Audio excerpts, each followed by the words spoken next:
Hello, my name is Tolg and I exist, therefore I think too much. I am reading Fred's Beyond Good and Evil. I rant. So I read about 2 points at a time. And I cuss. So if you don't like either of these things, you can go away. Go clean your room. Take care of your dog. Nurture a bonsai. Do things that are good for you. If you stay, I can't promise that this is good for you, but thanks anyways.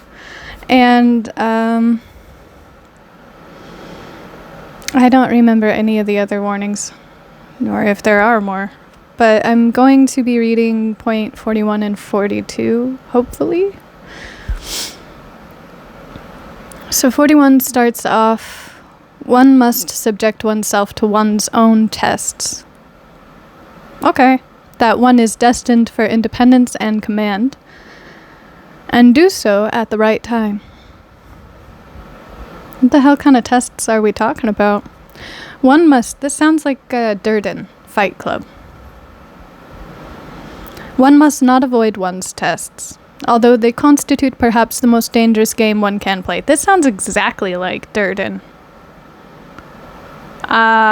Okay, and are in the end tests made only before ourselves and before no other judge.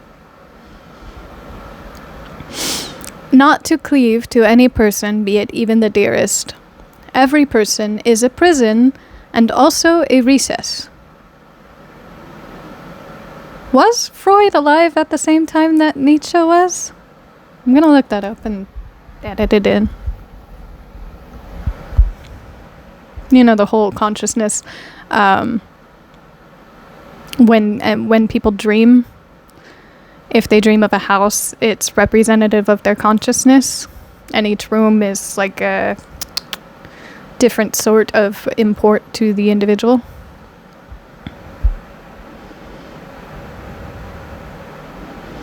Not to cleave to a fatherland, be it even the most suffering and necessitous.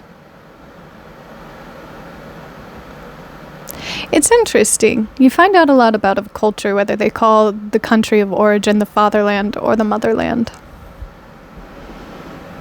As far as, sociology is concerned, when taking into consideration that, hi, beautiful, how do you call that?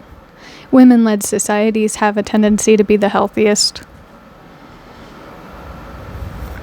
My cat is guilting me. What time is it?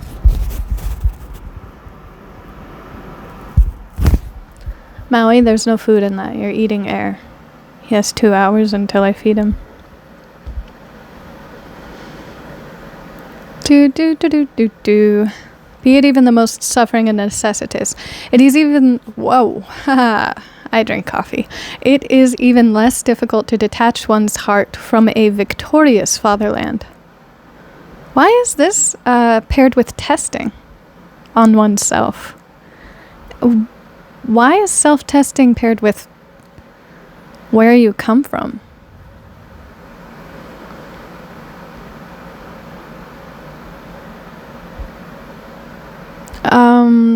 Was he suffering from homesickness? Because when I looked him up, it said he traveled a lot.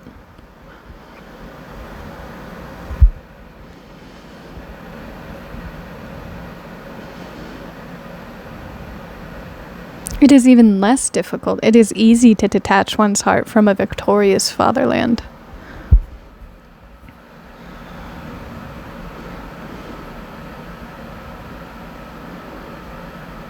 So his understanding is that one takes more pride in a victim of a place of origin.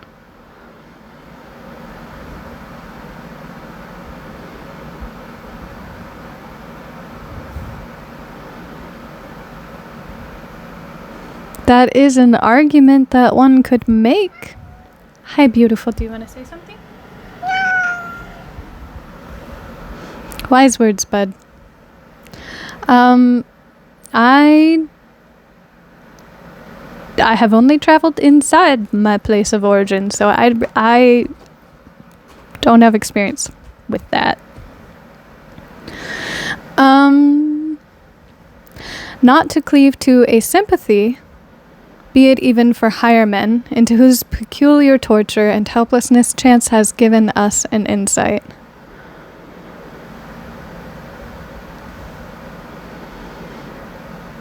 Higher men whose peculiar torture and helplessness.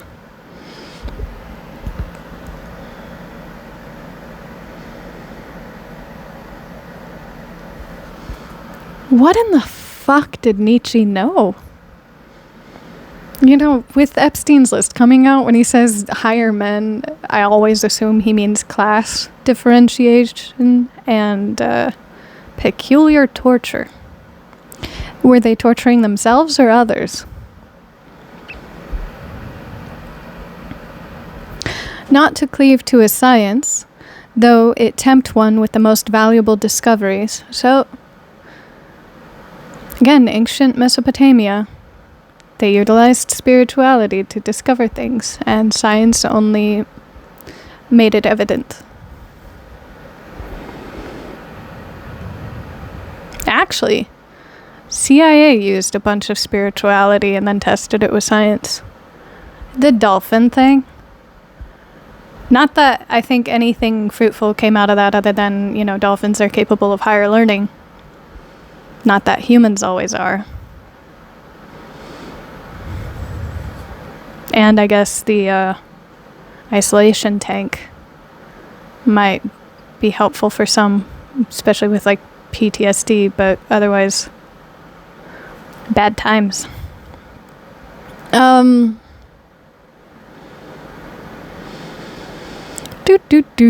Apparently specially reserved for us. Specially reserved for us. Who is us? Humanity or his fatherland? Not to cleave to one's own liberation. Oh. Okay. To the voluptuous distance and remoteness of the bird, which always flies further aloft in order always to see more under it.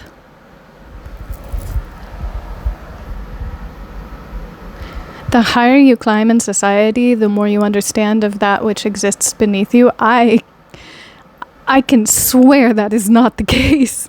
I can absolutely fucking swear that is not the case.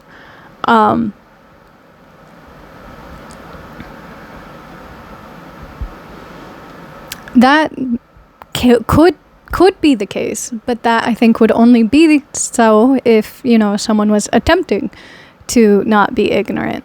But most, when they have the benefit of being upper class, have a tendency to not want to pay attention to the benefits that aid their life that therein do not aid others, because I assume one might feel guilty upon learning that they are a dragon that hoards wealth when everybody else suffers.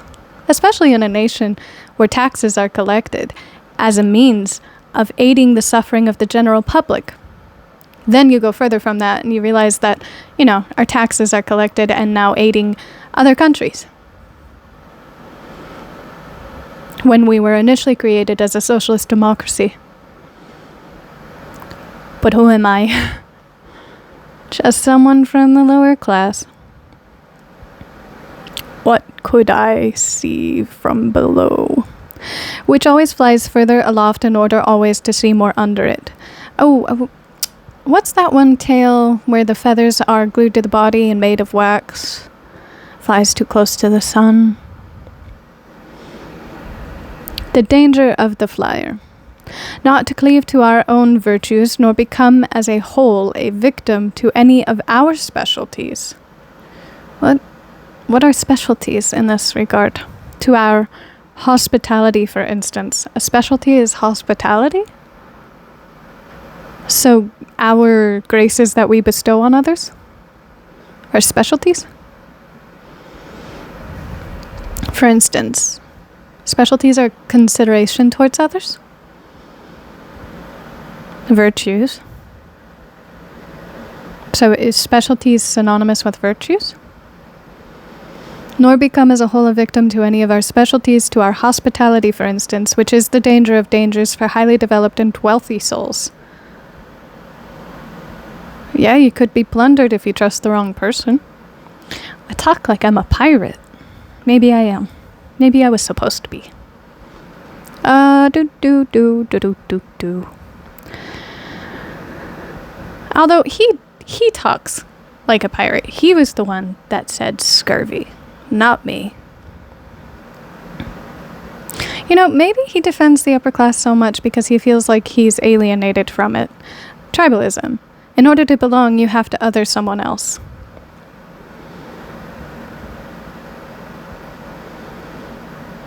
Who deal prodigally, almost indifferently, with themselves and push the virtue of liberality so far that it becomes a vice.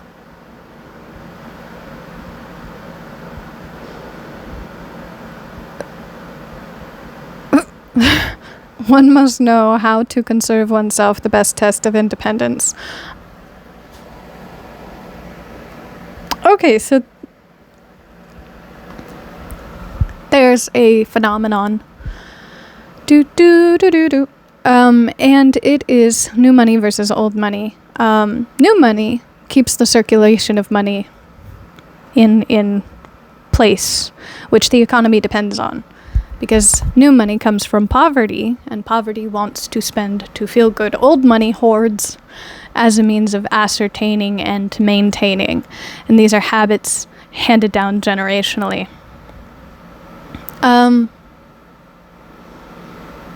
New money therein has a tendency to get fucked over far easily and easier than old money, especially when you take into consideration that part of the inheritance of old money and new money on either side of it is networking. So who's been available around you to network with. Most people want to rub elbows with someone who has understanding for the position that they are in, rather than someone that creates an ideal out of the position that they are in. Nobody wants to be used for more than they have to offer. And when someone creates an ideal out of someone else, you have more money than me, thus you have money to give me. It does disrespect to the reality of the situation, which is, that the majority of the wealthy have money invested elsewhere and are budgeting so as to maintain the lifestyle that they have, and you may or may not fall in the guidelines of someone that they can invest in. You may be a profitable investment and you might not be, and that is subjective onto the individual as well as onto the person asking for money.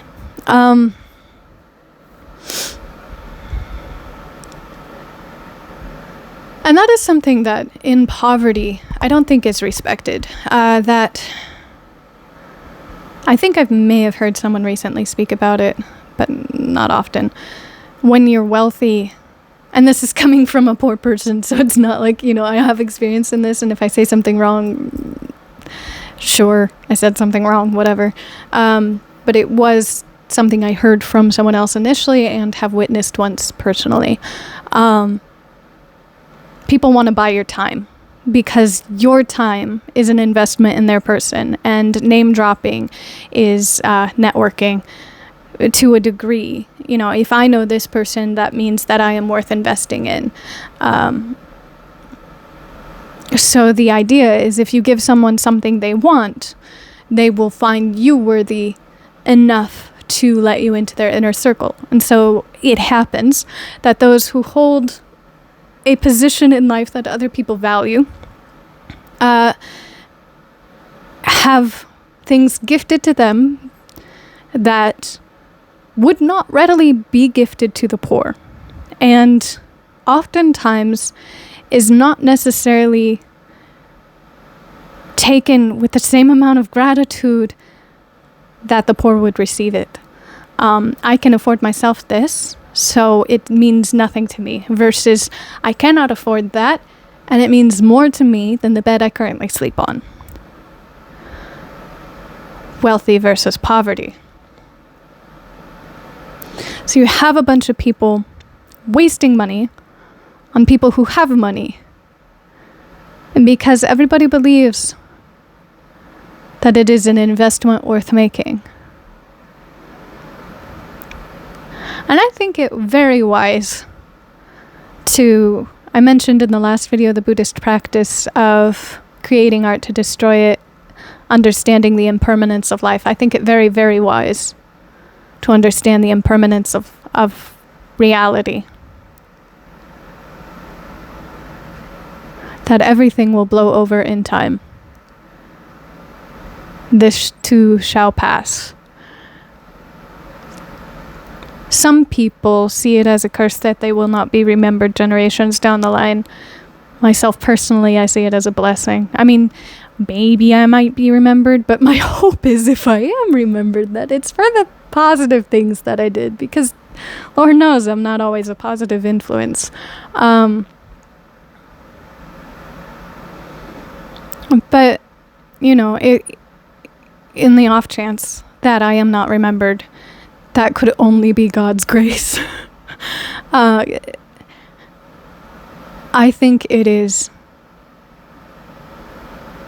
my driving force in life to understand that life is something to be learned from, like a school. And who keeps their progress reports from, elementary school? Why would you want to be remembered for all of everything you have ever done? Why would you not move on? Why would you not want other people to move on from it? If there is standalone things to learn from, then they will speak for themselves, but then the works ought to be remembered and honored more than the individual, and that's where you get into the argument, can you separate the art from the artist? I fucking think so, I don't... Sure, there are people that are well worth remembering, like that one president's daughter who kept a snake as a pet, Eleanor Roosevelt, I think. Yeah. Cool dude. Cool chick. Someone totally worth remembering, but other instances in history, you remember the moment more than you remember the person. Like, everybody remembers that Napoleon Bonaparte fucked up his entrance into the North, but then they don't remember the many wars. The reason why he was so egotistical believing that he could go into the North was because he won so many fucking wars for the time. This too shall pass, and you have no fucking control of what history remembers you for. So all of these investments you're making, are they truly wise? Or do you just want a momentary feel-good? When you make an investment, you ought to take into consideration the impermanence. Okay, bye. Oh wait, fuck. There's one more point. 42. A new order of philosophers is appearing. Yeah, I shall venture to baptize them by a name not without danger. As far as I understand them, as far as they allow themselves to be understood, for it is their nature to wish to remain something of a puzzle, enigmas. That is still a hot, topic. Most people want to be mysterious. I want to be stoic, but I'm not. I'm so the opposite. These philosophers of the future might rightly, perhaps also wrongly, claim to be designated as tempters. This name itself is after all only an attempt, or if it be preferred, a temptation. I think he thought that sounded cool.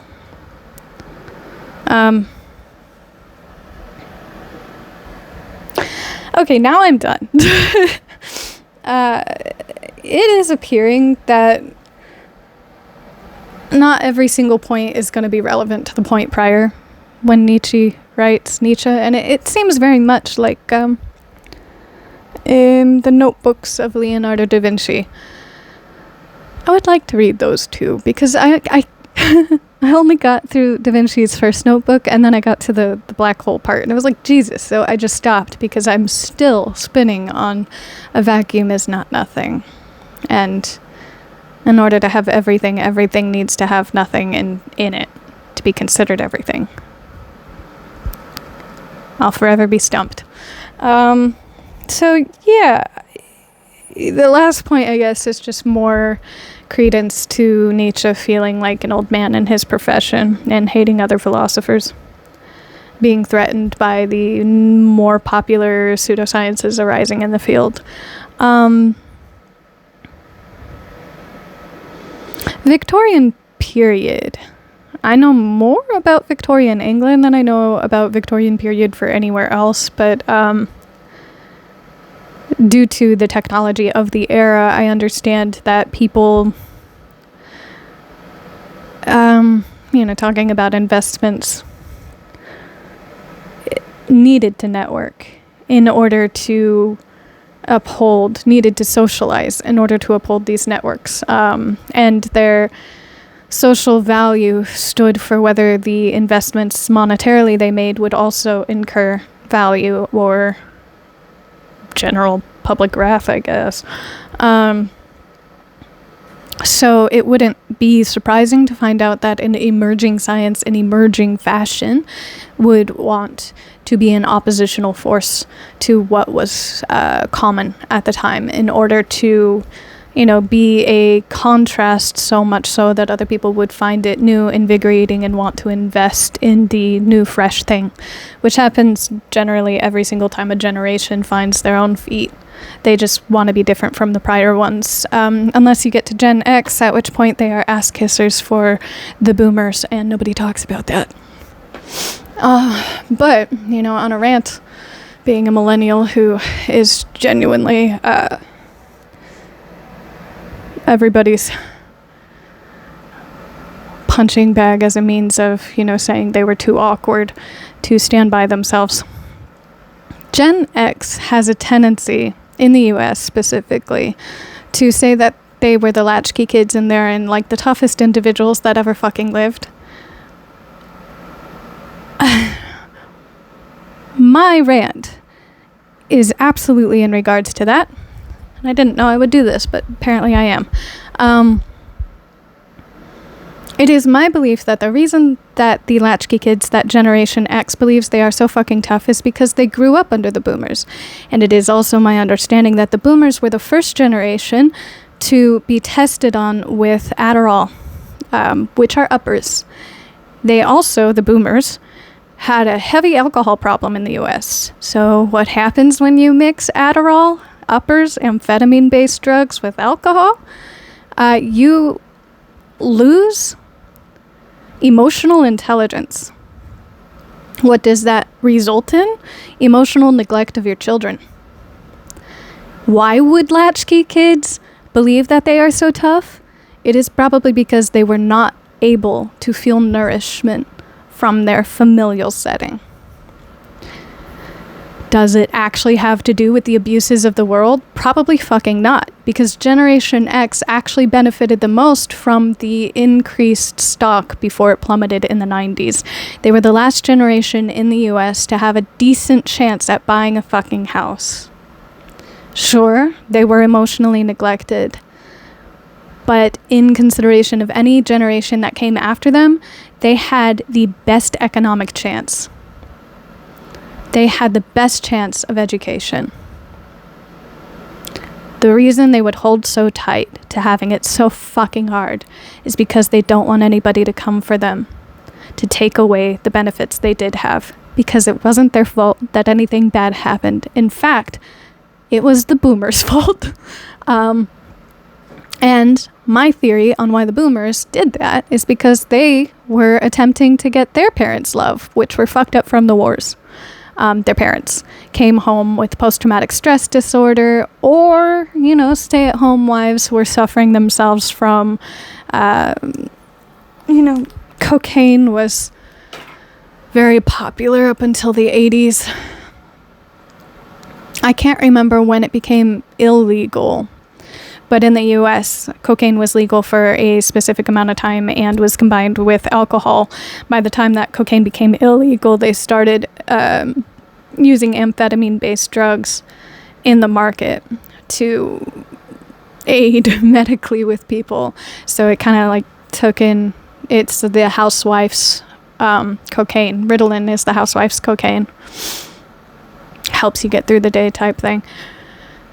So if you track the U.S. history of drugs, there's never been a war on drug. It's always been the corporations attempting to manufacture more profit by what was considered illegal and what was considered legal.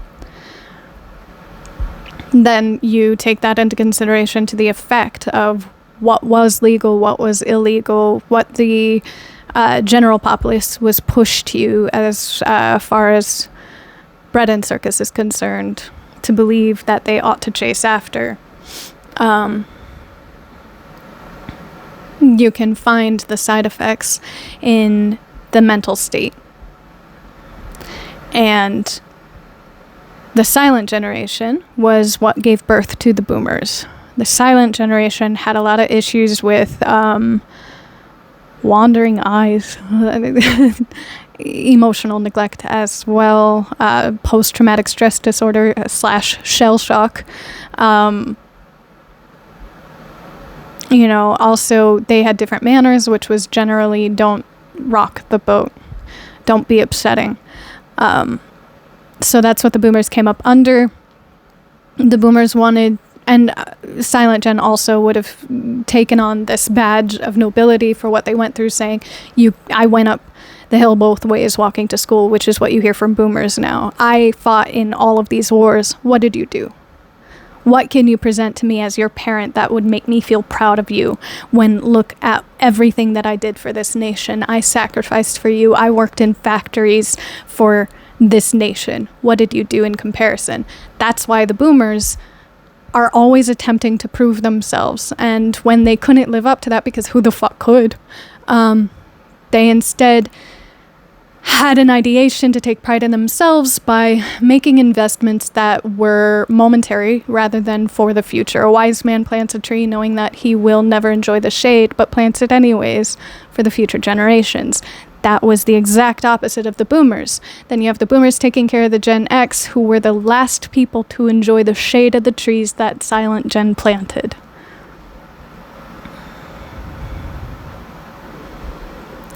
And that is why Gen X has a tendency to say they had it rough. They don't want you looking at what they did have, because it wasn't their fault that everything got taken away from everybody else. And it is the reason, all of what I just said is the reason why the boomers felt they needed to take it away from everyone else.